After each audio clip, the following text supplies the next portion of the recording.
شاید کسی دوسرے صحابی کے بارے میں اس طرح سے اللہ کے نبی علیہ السلام نے نہیں فرمایا ہوگا، اس کے باوجود ویسا کرنی کا درجہ صحابی سے نیچے ہے۔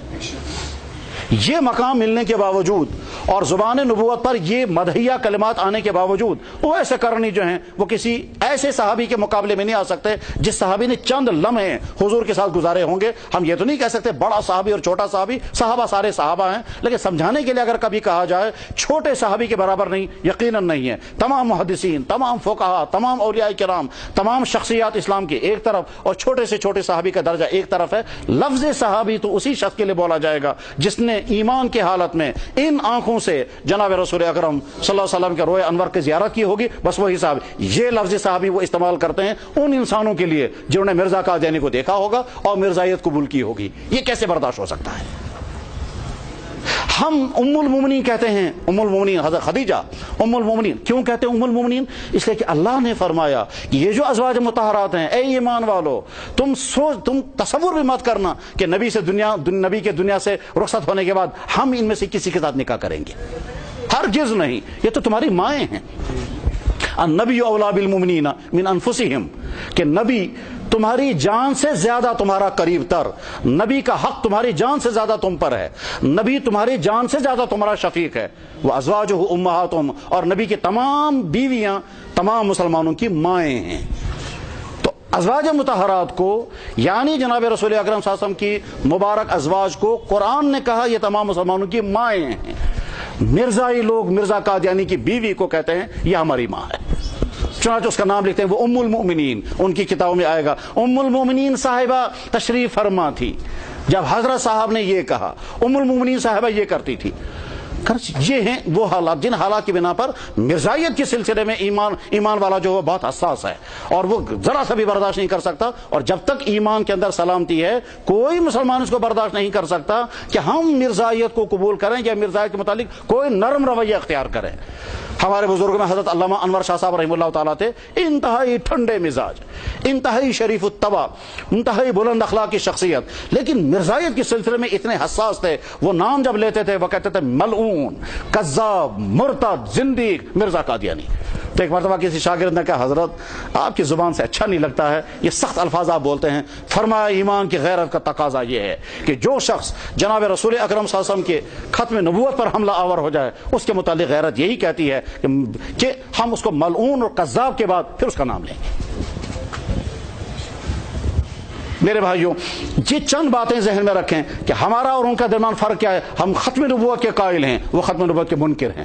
ہم محمد رسول اللہ کو خاتم النبیین مانتے ہیں، وہ مرزا قادیانی کو مانتے ہیں۔ وہ مرزا قادیانی کی امت ہے، وہ محمد صلی اللہ علیہ وسلم کی امت نہیں ہے۔ وہ حضرت عیسیٰ علیہ السلام کے متعلق احادیث کو اپنے اس پر فٹ کرتے ہیں، ہم کہتے ہیں بالکل۔ وہ حضرت امام مہدی کے متعلق احادیث کو اس پر فٹ کرتے ہیں، ہم کہتے ہیں بالکل۔ وہ کہتے ہیں کہ وہی اس کا سلسلہ اس پر جاری رہا ہے، طاری رہا ہے، وہی نازل ہوتی تھی، اور وہ کچھ انگریزی جملے بھی نقل کر کے کہتا تھا یہ مجھ پر وہی نازل ہوئی۔ اور لطیفہ یہ ہے کہ وہ ہندوؤں کو کہتا ہے میں تمہارے لیے کرشن بن کر آیا، اور سکھوں کو کہتا ہے میں تمہارے لیے گرو بن کر گیا، اور عیسائیوں کو کہتا ہے میں تمہارے لیے مسیح بن کر کے آیا۔ اب ہندوؤں کو وہ کرشن ہے یا نہیں یہ تو وہی فیصلہ کریں گے، لیکن ہماری طرف سے فیصلہ ہو چکا وہ اسلام سے خارج ہے، اسلام کے ساتھ اس کا کوئی تعلق نہیں ہے، اور اس کے ماننے والے بھی اسلام سے خارج ہیں۔ اب ہمارا رویہ ان کے ساتھ کیا ہونا چاہیے کہ انسانیت کے بنا پر ہمارا رویہ ان کے ساتھ انسانیت جیسا ہونا چاہیے، لیکن انسانیت کا رویہ اپناتے اپناتے ہم اتنے قریب بھی نہیں جائیں گے کہ ہمارے ایمان میں ہی اثر آنے لگے۔ اس سلسلے میں بس ایک چیز ہے جو ذہن میں رکھنی ہے۔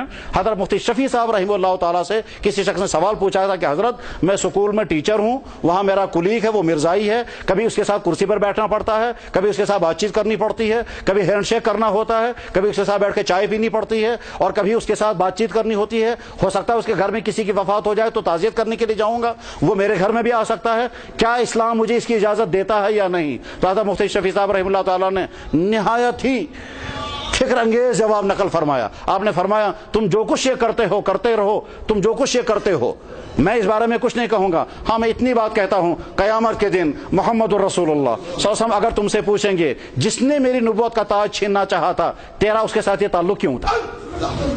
تو جب یہ تیرا اس کے ساتھ تعلق، تو اس کے ساتھ بیٹھ کے چائے پیتا تھا، تو اس کے ساتھ بیٹھ کر کے گپیں کرتا تھا۔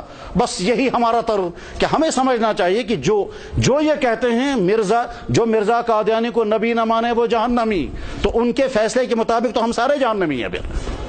ان کا کہنا یہ ہے کہ جو مرزا قادیانی کو نبی نہ مانے وہ ساری زندگی نماز پڑھے وہ نماز قبول نہیں ہوگی، تو گیا ہماری نماز ان کے حساب سے رد ہو گئی۔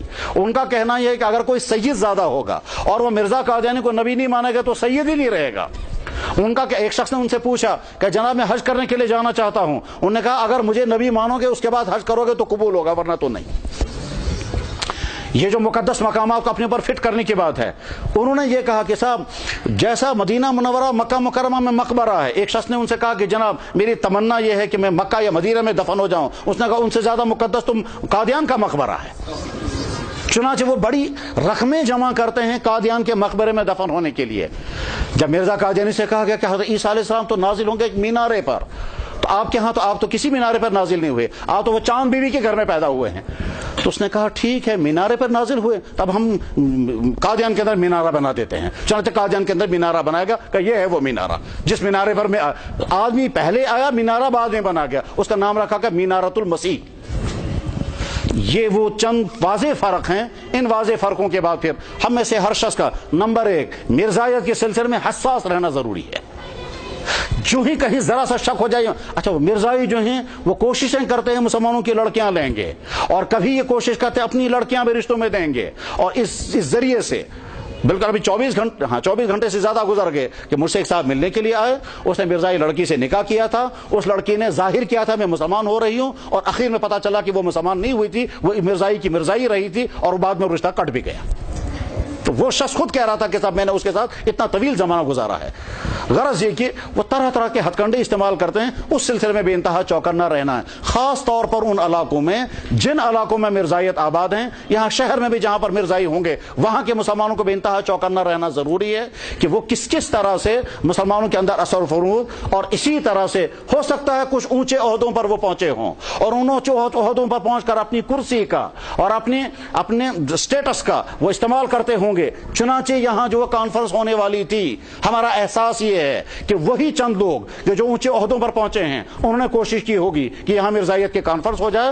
ہمارا احساس یہی ہے کہ اونچے عہدوں پر پہنچ کر کوئی اونچے طبقوں کے ساتھ دوستیاں جوڑ کر کے پھر انہیں یہ پلان بنایا تھا۔ اس لیے ہمارے سارے علماء نے، سارے طبقوں نے بڑی شدت کے ساتھ اس بات کو محسوس کیا کہ یہاں مرزائیوں کے کانفرنس ہونے کے معنی کیا ہیں، ہم کھلا میدان فراہم کر دیں گے، یہاں کے مسلمانوں کی مرزائی کی دعوت دے دو۔ اور ادھر سے چونکہ آج کے مسلمانوں کا ایمان کمزور ہے اور بے شمار گھروں کی نوجوان نسل کا حال یہ ہے کہ ان کو اپنی ایمانیات کی خبر نہیں ہے، وہ وقتی طور پر جب آج کا مسلمان کہتا ہے عیسائی بھی خدا کا نبی، محمد بھی خدا کا نبی، اس کو نہیں مانا اس کو مان لیا، فرق کیا پڑے گا؟ جب ایمان والے کا ایمان اتنا کمزور ہے تو ہو سکتا ہے کہ کوئی ایمان والا ان کے اس جال کا شکار ہو جائے، خاص طور پر اگر وہ کچھ مدد کرنے کے وعدے کریں۔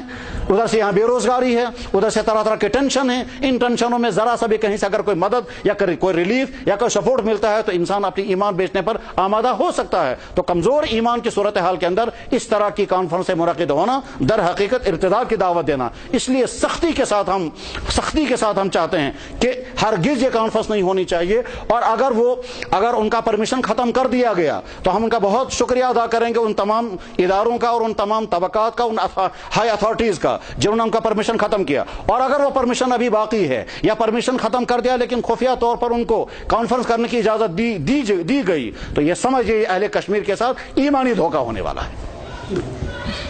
اس کے لیے ہم ذہناً تیار رہیں گے کہ صاحب ہم اپنی تمام لوگوں کو سمجھیں کہ مرزائیت الگ چیز ہے، اسلام الگ چیز ہے، ہم کوئی فتنہ نہیں کرنا چاہتے، نہ فتنہ کرنا ہمارا دین سکھاتا ہے۔ البتہ یہ بات ضرور ہے کہ اپنی ایمان اور اپنے مسلمان بھائیوں کی ایمان کی حفاظت کرنے کے لیے ہم اسلام کی تعلیم کے مطابق جو ہمیں حکم ہوگا وہ ہم کرنے کے مکلف ہیں، اور دین ہمیں حکم دیتا ہے قانون کے دائرے میں رہ کر کے۔